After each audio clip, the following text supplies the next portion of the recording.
আসসালামু আলাইকুম। Nova IVF ফার্টিলিটির পক্ষ থেকে আপনাদের সবাইকে অভিনন্দন। ইনফার্টিলিটি চিকিৎসার জগতে নোভা একটি বিশ্বস্ত নাম। ইনফার্টিলিটি চিকিৎসার ক্ষেত্রে নোভা আইভিএফ ফার্টিলিটি ভারতের one of the largest chain.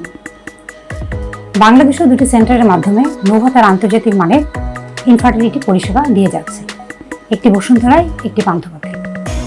আসছে মে মাসের 9, 10 এবং 11 তারিখে আন্তর্জাতিক কনভেনশন সিটি বসুন্ধরায় অনুষ্ঠিত হতে যাচ্ছে 7ম international health tourism and service expo 2024। এই মেলায় আপনাদের ইনফার্টিলিটি সংক্রান্ত যে কোনো সমস্যার জন্য পরামর্শ দিতে আমরা থাকছি সারাদিন। আপনারা সবাই আমন্ত্রিত। এই মেলায় আপনাদের জন্য থাকছে ফ্রি রেজিস্ট্রেশন, ফ্রি কনসালটেশন, এছাড়া আইভিএফ এ বিশেষ ছাড়। তো viewers, get ready to visit the fair. আশা করি আপনাদের জন্য এটা হবে একটা মেমোরেবল টাইম এবং গ্রেট এক্সপিরিয়েন্স। সবাইকে ধন্যবাদ।